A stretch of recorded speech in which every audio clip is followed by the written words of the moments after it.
This is part 2 of how to get into art school. Hi, I'm an illustration student here in Montreal, and today I'm going to be going over the other requirements I had to complete when applying for the program that I'm currently attending. The first requirement after the portfolio where you submit your 20 original pieces is 7 mandatory drawings that showcase your drawing fundamentals. What are the drawing fundamentals? They're things like anatomy, perspective, proportion, and form.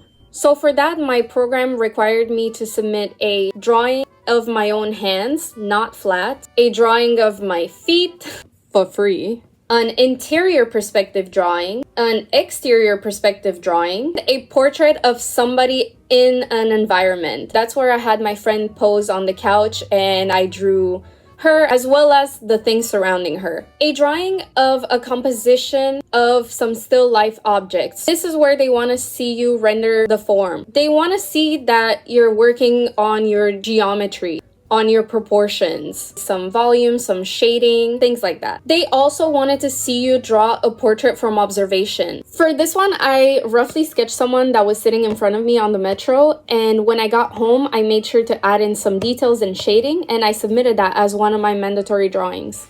Another requirement for this program was to complete 2 timed evaluation drawings. Basically, they'll have you come to school sometime before the portfolio submission deadline, and they'll bring you into a room with a live model who's wearing clothes. It's not a nude. Basically, you have half an hour to draw as much as you can from what you're seeing. They want to see how well you can draw from observation. And then you'll go into another classroom. They'll just have a series of still life objects. And again, you have to draw as much as you can within half an hour. Let's move on to the next thing I want to discuss, which is the letter of intent. At first, I wasn't really sure how to approach it because honestly, I've never had to write one before. So I did some research and I found out that what they wanted from the letter of intent was to state your intentions.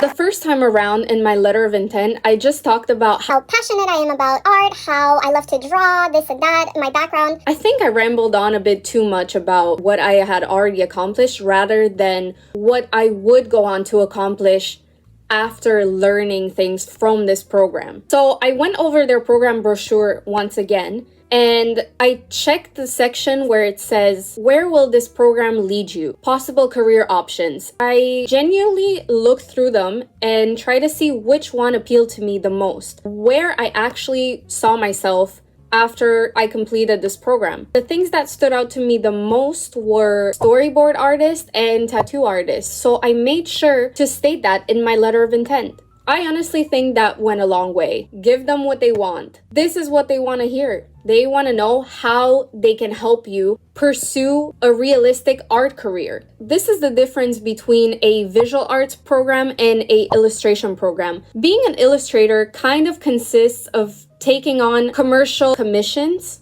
by corporations, agencies. A studio or a magazine might hire you to draw something for an article or a video game, etc. While visual arts, yes, you might get a painting commission, but it's more so free-flowing. It kind of has more of an intuitive approach. It's like more so for people who are trying to decorate their walls. That's where all these like gallery artworks come into play. Last but not least, I want to talk about the sketchbook. As I was mentioning in my portfolio video, I attended this information seminar that my school was hosting. That's where the teachers kept emphasizing that they wanted to see a lot of graphite works, and they kept talking about the importance of drawing from observation. That's actually where I got the tip to draw while commuting, or sketch the things I see while I'm having a coffee at a cafe. Basically, they kept saying that they wanted to see you drawing from life. You try your best to replicate what you see in front of you.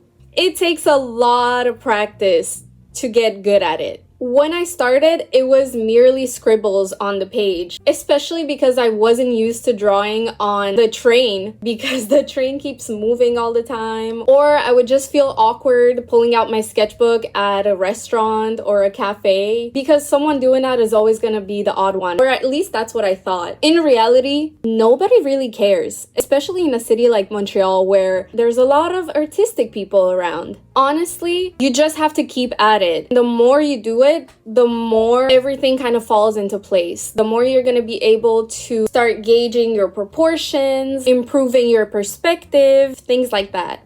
The most efficient way to do urban sketching is to have one of these. This is just a tiny little pocket sketchbook. By the looks of it, it's just printer paper stapled together. Both the size and the fact that it's not some type of expensive paper helped me get over that initial pressure of having to have a sketchbook filled with beautiful drawings, and allowed me to just kind of scribble, make mistakes, and just kind of learn. So I highly recommend starting off with one of these and then eventually transcribing all those tiny little marks you made along the way into the sketchbook that you intend to submit to the program. As you can see here, some things I just glued in. I opted to submit this sketchbook because honestly it had a little bit of everything, and it showed them that I was experimenting and exploring with a bunch of different styles, mediums, and subjects, which, like I've said before, is something that they keep encouraging you to do. But in the end, I think the best sketchbook to submit is one that really highlights your personality. I know I rambled on quite a bit about the sketchbook, and in the actual submission requirements, it says it's optional, but I really do feel like it goes a long way when it's down to those two last candidates and you have to kind of